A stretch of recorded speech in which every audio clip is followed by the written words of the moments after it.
अस्सलाम वालेकुम नाज़रीन, इस्लामाबाद टाइम के प्रोग्राम में मैं हूं आपका मेज़बान मुदस्सिर हुसैन। नाज़रीन, इस्लामाबाद टाइम के प्रोग्राम में हम कोशिश करते हैं कि बैनुल अक़वामी मामलात पे भी आपको मालूमात फराहम करें और ख़ुसूसी इंटरव्यूज़ का भी एक सिलसिला शुरू किया हुआ है।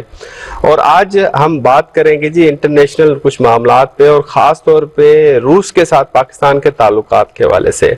और रूस के साथ हमारे बहुत देरीना ताल्लुकात हैं, लेकिन हाल ही में कुछ हमने देखा कि कुछ दूरियां भी हुई हैं। और उसकी दूरियों की वजह क्या है? क्योंकि अमेरिका के साथ हमारे ताल्लुकात अच्छे हैं, चाइना के साथ भी हमारे ताल्लुकात अच्छे हैं, रूस के साथ भी ताल्लुकात अच्छे हैं, लेकिन सबसे बड़ा मुल्क करीब होने के बावजूद भी उतने ताल्लुकात में अच्छाई कुर्बत नहीं आ पाई। उसके पीछे क्या वजूहात हैं, ये भी मालूम करने की कोशिश करेंगे। आज हमारे साथ इस प्रोग्राम में खसूसी तौर पर मौजूद है रूस के जो पाकिस्तान में सफ़ीर हैं एल्बर्ट कुरीफ, उनको हम प्रोग्राम में खुश आमदीद करते हैं। बहुत शुक्रिया सर, और आपने अपना कीमती वक्त दिया मेहरान टीवी को हमारे सिंध के नाजरीन के लिए। सबसे पहले क्योंकि हम हमारे नाजरीन जानना चाहते हैं कि रूस और पाकिस्तान के माबैन तजारती किन किन शोबाजात में ताल्लुकात हैं और ये आगे कहाँ तक मजबूत होंगे और कितने बड़े वसीतर जाएंगे। Добрый день, спасибо большое. Хочу начать с того, что за последние 2 года वालेकुम अस्सलाम, आपसे मिलकर खुशी है। तो सबसे पहले मैं इस बात पर जोर देना चाहूँगा कि पिछले 2 सालों में हमारे दोनों ममालिक के मबैन तिजारती हजम $1 अरब के करीब है। फिर भी ये एक भारी पेशरफ्त है, लेकिन हमारे दोनों ममालिक की हुकूमतें इस वक्त समझते हैं कि तिजारती हजम और मुश्तरका मनसूबाजात की तादाद दोनों मौजूदा सलाहियत से मुमासिल नहीं है। इस 2 तरफा ताउन को गहरा करने की कोशिशें हम करती जा रही है। तो उन मेकनिज़म से एक है कि हम अपने ममालिक के मबैन तिजारती ताल्लुकात को कैसे मजबूत दें। उनमें से बैनुल हुकूमती कमीशन बराए तिजारती, इक़्तिसादी और साइंसी और तकनीकी ताउन शामिल है। इसका बाकायदा 10वां राउंड इस साल इस्लामाबाद में वक़ू पज़ीर होगा, जो नवंबर के आखिर में आने वाला है। तो इस बैनुल हुकूमती कमीशन का मकसद न सिर्फ मौजूदा शोबाजात में ताउन को गहरा करना है, बल्कि नए शोबाजात की तलाश करना भी शामिल है। तो इसके लिए काफ़ी मौक़े अभी भी मौजूद हैं, और बशर्ते कि एंटी डंपिंग ड्यूटी के साथ साथ बैंकिंग ताउन और लॉजिस्टिक्स पर मौजूदा पाबंदियाँ ख़त्म कर दिए जाएंगे, अगले साल तिजारती हजम को कई गुना ज़्यादा बढ़ाने का इम्कान है।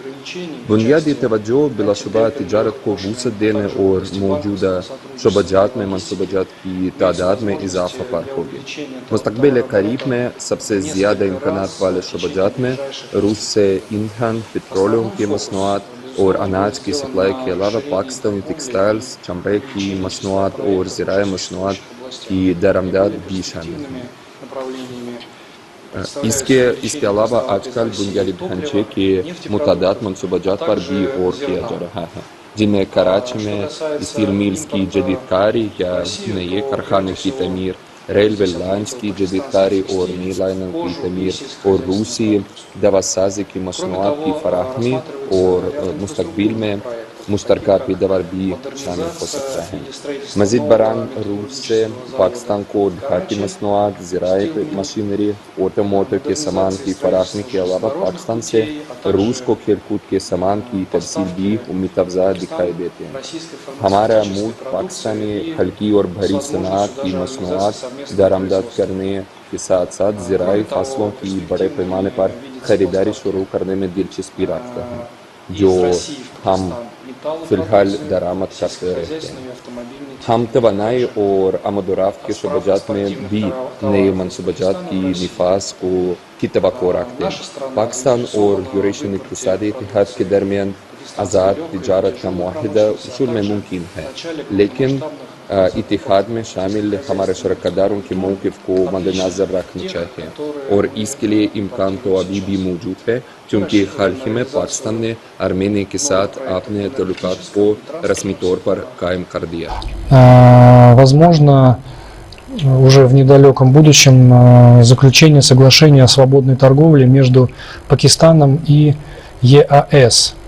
И возможности для этого открылись в связи с недавним установлением дипломатических отношений между Пакистаном и Арменией. जी एक्सलेंसी, आपने अपनी गुफ्तगू में जिक्र किया स्टील मिल का, और एक तजारती मामलात हैं और बड़ा खुशाइंद बात है कि पाकिस्तान में सरमायाकारी आ रही है। स्टील मिल पाकिस्तान का एक बड़ा एहसासा है और उसका बड़ा काफ़ी वहाँ पे एक बड़ी तादाद में मुलाजमीन भी है। आपसे ये जानना चाहेंगे कि क्या रूस कराची स्टील मिल के अलावा कोई और बड़े स्टील प्रोजेक्ट्स भी मुल्क के अंदर लगाना चाहता है, सरमायाकारी करना चाहता है, और कौन कौन से ऐसे मंसूबा जात हैं स्टील से रिलेटेड जिसकी ख्वाहिशमंद है रशिया? Я бы не стал сейчас забегать вперед. ठीक है, तो मुझे लगता है कि इस पर बातचीत करना बर वक्त तो नहीं होगा और मैं अफवाहों पर बातचीत करना नहीं चाहूँगा। इसलिए मैं आपसे ये कहना चाहता हूँ कि अभी सब कुछ इस पर मुनहसर है कि हमारे दोनों ममालिक के माहिरीन क्या फैसला कर देंगे कराची स्टील मिल्स को लेकर। इसमें कुछ मुतबदले रास्ते, कुछ मुतबदले इख्तियारात मौजूद हैं कि हम आगे बढ़ के काम कैसे करेंगे। अभी हम इस पे बहुत ज़्यादा गौर कर रहे हैं। तो एक मिसाल के लिए रूसी फरीक के लिए ऐसे इम्कान है कि हम इसमें शरीक सरमाया लगाएंगे ताकि रूस ये मुश्तरका प्रोजेक्ट बन जाए रूस और पाकिस्तान का।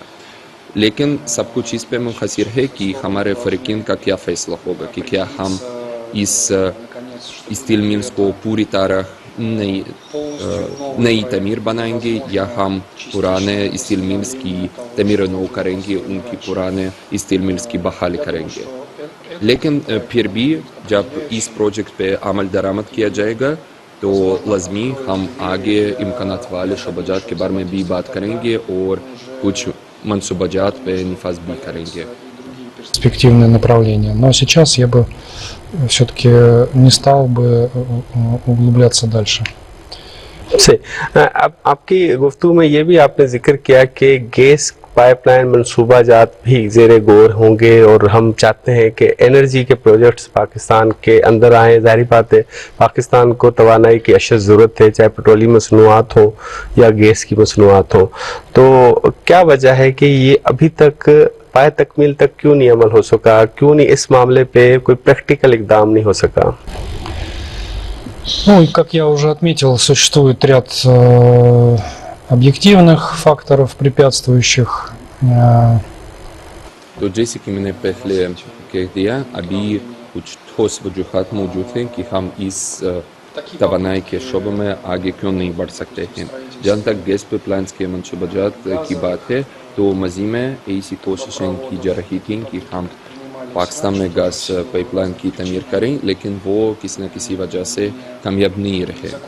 तो इसलिए जहाँ तक गैस की बात है तो पाकिस्तान के मौजूदा मुआहदे भी मौजूद हैं कि वो कुछ बैनुल-अक़वामी शरकतदारों, बैनुल-अक़वामी फराहम कुनिंदा के साथ कुछ मुआहदे अभी तय हैं और उन पे अपनी तकाज़ों को पूरा करना पड़ता है, इसलिए नए फराहम कुनिंदे की ज़रूरत शायद नहीं है। और जहाँ तक तवानाई के शोबे में ताउन की बात है तो हम उसको जमा तौर पर देखते हैं। इसका मतलब ये है कि बैनुल-हुकूमती कमीशन जिसके बारे में मैंने पहले बात की, तो फिर बैनुल-हुकूमती कमीशन के अहाते में एक माहिरीन के सतह पर एक कामी ग्रुप जारी है जिसने एक रोड मैप पेश किया है और अभी रूसी फरीक ने इस रोड मैप को पाकिस्तानी फरीक को पेश किया है। अभी माहिरीन की सतह पर यह काम किया जा रहा है और मैं दोबारा इस बात पर जोर देना चाहता हूँ कि बैनुल-हुकूमती कमीशन के मौके पर हम इन सभी उमूर पर ज़रूर ठोस बातचीत करेंगे और शायद इससे कुछ आगे बढ़ जाएगा। Переговоры, они ведутся, еще раз повторюсь, по линии эксперта. Действует в рамках МПК, действует рабочая группа по энергетике, и переговоры продолжаются. से लोकल करेंसी में हम तिजारत क्यों नहीं कर पाते हैं? आप रशिया एक बहुत बड़ा मुल्क है और उसका असर रसूख भी है इस खित्ते के अंदर। लोकल करेंसी एससीओ में भी ये मामला डिस्कस हुआ था कि लोकल करेंसी में कम से कम चाइना, रूस, ईरान, पाकिस्तान ये बाहमी तिजारत कर सकते हैं। ये मामला आगे तक क्यों नहीं बढ़ पा रहा? Я бы не сказал, что нету прогресса в этом отношении. Я бы с вами здесь не согласился. تو سب سے پہلے میں یہ کہنا چاہتا ہوں کہ میں آپ سے متفق نہیں ہوں کہ کوئی پیش رفت نہیں سامنے آئے اس معاملے میں. ابھی ہم دیکھ سکتے ہیں کہ شنگھائی تعاون تنظیم کے ممالک سمیت ہمارے دوستانہ ممالک کے مابین تجارت وہ قومی زیر مبادلہ میں کیا جاتا ہے، یا تو لین دین میں براہ راست شامل ممالک کی کرنسی میں یا تو کسی تیسرے دوستانہ ملک کی کرنسی میں یہ تجارت کی جاتی ہے. اور ہم یہ بھی دیکھ سکتے ہیں کہ ہم نے اس لیے نئے متبادل راستوں کا اختیار کر لیا ہے کہ امریکہ کی سربراہی میں مغربی ممالک نے اپنی پابندیاں عائد کر دیں. اس سے زیادہ رکاوٹیں ڈالی گئی ہے، لیکن ابھی ہم اس رکاوٹ کو دور کرنے میں کافی کامیاب رہتے ہیں. اور ہم دیکھ سکتے ہیں کہ ڈالر اپنی طاقت کو ابھی کھو رہا ہے، اور ہمیں امید ہے کہ مستقبل قریب میں اس سے زیادہ تجارت وہ قومی زیر مبادلہ میں کی جائے گی. Медленно, но верно утрачивает свои былые позиции. И, в общем-то, процесс по диверсификации платежных систем, он запущен и развивается достаточно успешно.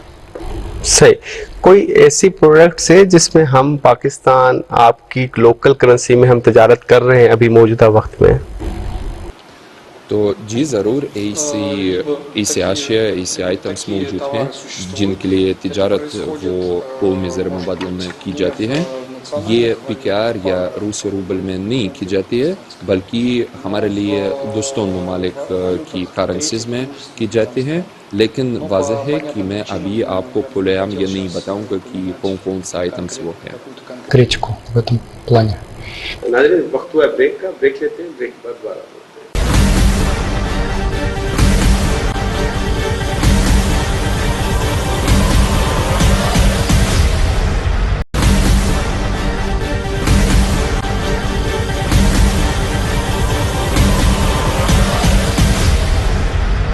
ویلکم ایک ناظرین گفتگو کا سلسلہ جاری ہے اور پاکستان میں روس کے سفیر ہمارے ساتھ موجود ہیں. ایکسلنسی آپ کوئی ظاہری بات پاکستان کے محل وقوع سے واقف ہیں. آج سے کچھ سال پہلے پاکستان کے عوام بہت خوش ہوئی تھی کہ جی رشیا کا پٹرول پاکستان آ رہا ہے اور وہ بہت سستا ہمیں ملے گا، جب تحریک انصاف یہاں پہ پاکستان میں حکومت تھی.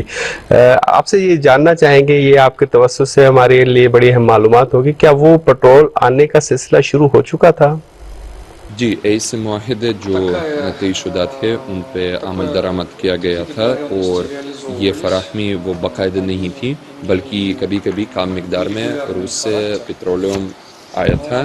اور میں اس بات کی تصدیق کر سکتا ہوں کہ 2023 تا 2024 میں روس واقعی پاکستان کو خام تیل اور پٹرولیم کی مصنوعات فراہم کرتا تھا، لیکن یہ کم مقدار میں ہوتا تھا. لیکن ابھی ان سپلائز میں اضافہ کرنے کا امکان پھر بھی موجود ہے، اور خام تیل کی سپلائز روس اور پاکستان کے مابین تجارتی حجام پچھلے 2 سال سے کافی اہمیت کی حامل تھیں اور کافی بڑا حصہ بن گئے ہیں ان کی تجارت کے مابین. ایکسلنسی ہمیں کتنا کاسٹلی سستا پڑے گا آپ کا پٹرول بنسبت جو ہم دوسروں سے لیتے ہیں؟ Ну, это вопрос уже, наверное, к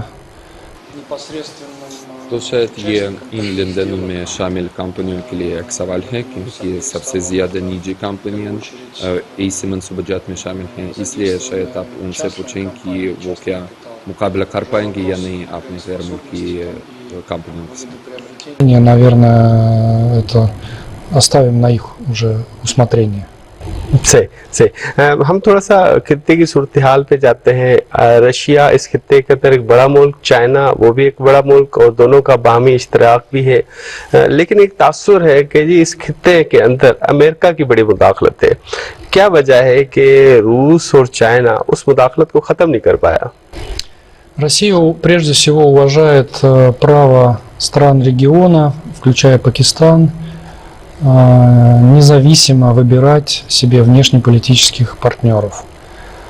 Взаимодействие стран Южной Азии с Соединенными Штатами Америки является внутренним. جہاں تک علاقائی تعلقات کی بات ہے، तो सबसे पहले मैं इस बात पर जोर देना चाहता हूँ कि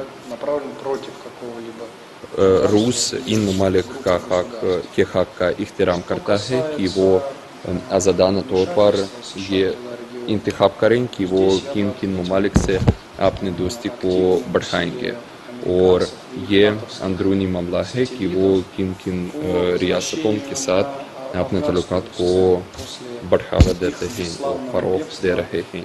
लेकिन इसके साथ मैं ये इस बात पर भी जोर देना चाहता हूँ कि अमेरिका और उनके नेटो के सैटेलाइट्स सरगर्मी से अफ़गानिस्तान में वापस जाने की कोशिशें कर रहे हैं इस बात के बाद कि वो 2021 में शर्मनाक तरीके से उधर से फरार हुए।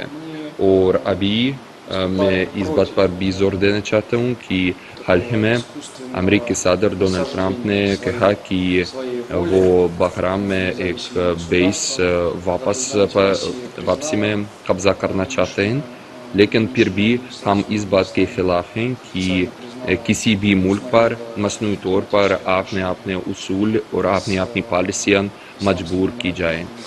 और जैसे कि आपको पता है, हमने अफ़गानिस्तान में मौजूद इंतज़ामिया को रस्मी तौर पर तस्लीम कर दिया और हम इस्लामी इमारात अफ़गानिस्तान के साथ अच्छे ताल्लुकात बरकरार रखते हैं।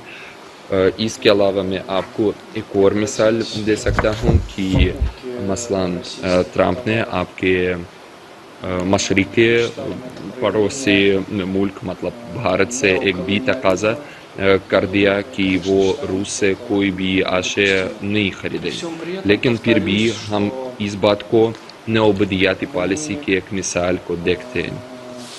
हम इस बात के ख़िलाफ़ हैं कि किसी भी मुल्क के साथ दोस्ती वो किसी दूसरे मुल्क के ख़िलाफ़ हो। और जहाँ तक इलाक़ाई तंज़ीमात की बात है तो वो बतदरीज तरक्की कर रहे हैं। मेरा मतलब शंघाई ताउन तंज़ीम, ब्रिक्स, बाकी तंज़ीमात भी हैं, और अभी हम देखते हैं कि इन प्लेटफॉर्म्स में हमारे बराज़म में इलाक़ाई इत्तेहादी और हम ख़याल ममालिक शामिल हैं। और जैसे कि हमने हाल ही में चीन में मुनाकिद SCO समिट से देख लिया कि अभी जो ममालिक इस खिते से बाहर वाक़ हैं वो अपनी ताकत को इस खिते में अपनी मुदाखलत को खो रहे हैं, जब तक इलाक़ाई ताकतें वो ज़्यादा उस्तवार बनती जा रही हैं और अपनी तबों को ज़्यादा मजबूत बना रहे हैं। और इस ज़िमन में मैं सदर रूस की पहल पर तरक्की पजीर यूरेशी सलामती कांसेप्ट पर जोर देना चाहता हूँ। इसका मतलब यह है कि हम इलाक़ाई तनाज़ात का इलाक़ाई हल तलाश करने की कोशिश कर रहे हैं, और अभी इस तनाज़र में यूरेशियन चार्टर मतलब इस यूरेशियन सलामती कांसेप्ट की बुनियादी दस्तावेज़ पर काम किया जा रहा है, और हम इस चार्टर को दीगर ममालिक की तरफ से साइन करवाने पर काम कर रहे हैं, और उम्मीद है कि पाकिस्तान भी इस अमल में शामिल होगा। हमने पाकिस्तानी शरकतदारों को इस दस्तावेज़ के मुसवदा को बेच दिया है, और अभी हम इंतज़ार कर रहे हैं कि या तो वो उस पर दस्तखत करेगा या इस ड्राफ्ट में कोई अपनी तरामीम भी शामिल करवाएगा। Предложив ему либо присоединиться к этому процессу, а также, может быть, высказать свои какие-то соображения к драфту этого документа. सही। आपके ख्याल में अमेरिका जो अफगानिस्तान में बेसिस लेना चाह रहा है, वहाँ पे दोबारा आना चाह रहा है, क्या वो रूस पर असरअंदाज होने की वजह से या चाइना के ऊपर असरअंदाज होने की वजह या कोई और वजह हो सकती है? Сложно здесь этот вопрос комментировать, скорее его надо направить, адресовать к американской стороне. तो इस सवाल पर तबसरा करना काफ़ी मुश्किल होगा, लेकिन मैं आपसे ये कहना चाहता हूँ कि मसलन आज ही 7 अक्टूबर को मॉस्को में बाकायदा अफ़गानिस्तान से मुतालिका बाकायदा मॉस्को फॉर्मेट में इजलास ہو رہا ہے. اس میں افغانستان کے تمام ہمسائے ممالک شامل ہیں جن میں روس، پاکستان، وسطی ایشیا کے ممالک بھی شامل ہیں، اور یہ ان علاقائی میکانزم میں سے ایک ہے جو سب سے زیادہ مؤثر ہے، اور اس سے افغانستان سے متعلقہ تنازعات کو حل کرنے میں کافی کامیاب کوششیں کی جا رہی ہیں. اور اس فارمیٹ میں موجودہ نظریہ میں سے سب سے اہم ترین نکات میں سے ایک یہ ہے کہ افغانستان میں امریکی یا کسی اور مغرب ملک کی فوجی تنصیبات اور فوجی بنیادی ڈھانچہ واپس لانا ناقابل قبول ہے، اور جیسے کہ میں نے کہہ دیا ہے، اس سے نہ صرف ہمارے ملک کی رائے ہے بلکہ اس سے اس فارمیٹ میں تمام شامل فریقین متفق ہیں. Афганистан в какой бы то ни было форме объектов военной инфраструктуры США и НАТО. И этот тезис разделяется, как я сказал, всеми, без исключения, участниками московского формата. ناظرین وقت ہوا ہے بریک کا، بریک لیتے ہیں، بریک کے بعد دوبارہ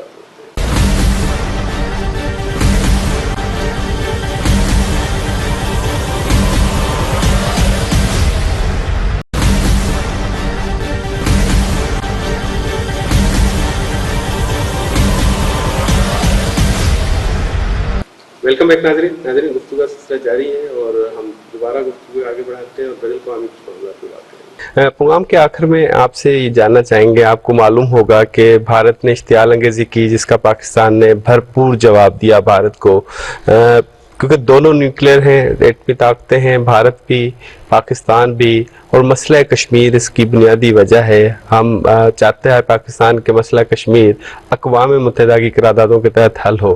آپ سمجھتے ہیں کہ جو بھارت جو اقوام متحدہ کی قراردادوں پہ عمل نہیں کر رہا اور مسئلہ کشمیر کے حل نہیں کر رہا، یہ ایک نیوکلیئر وار کا بھی خطرہ اس خطے کے اندر ہو سکتا ہے؟ Прежде всего, хотел бы отметить, что кашмирская проблема досталась двум странам в наследство от британского колониального прошлого и является прямым следствием применения на практике известной максимы «разделяй и властвуй». تو سب سے پہلے میں اس بات کو اجاگر کرنا چاہوں گا کہ مسئلہ کشمیر دونوں ممالک کو برطانیہ نوآبادیاتی ماضی سے وراثت میں ملا ہے، اور یہ معروف اصول تقسیم کرو اور حکومت کرو کے عملی اطلاق کا براہ راست نتیجہ ہے. روس کی رائے میں اسلام آباد اور دلی کو صرف دو طرفہ چینلز کے ذریعے کشمیر پر اپنی اختلافات کا سیاسی اور سفارتی حل نکالنا چاہیے. اتنے میں روس یقینی طور پر تیار ہے کہ اگر دونوں فریقین اس بات کا اشارہ مل جائے وہ ان کے درمیان بہتر تعلقات کو فروغ دے اور اقوام متحدہ سمیت بین الاقوامی فارمز پر ضروری کوششیں بھی کریں. مختلف خطوں میں بہت سے حل طلب امور کی طرح مسئلہ کشمیر بھی خطے سے باہر تیسرے فریقین کی بیرونی مداخلت کے نتیجے میں پیدا ہوا تھا. اس سلسلے میں یوریشین سیکیورٹی کانسیپٹ کی طرف دوبارہ توجہ مبذول کروانا چاہتا ہوں جو صدر روس ولادیمیر پوتن کی پہل پر فروغ دیا جا رہا ہے.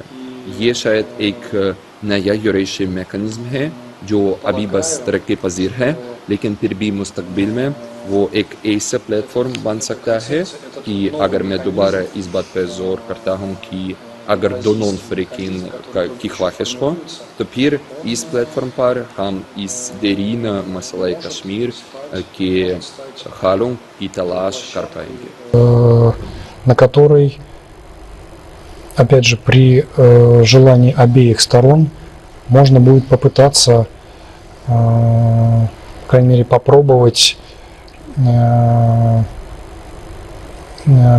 найти, поискать пути решения этой уже достаточно долгой кашмирской проблемы.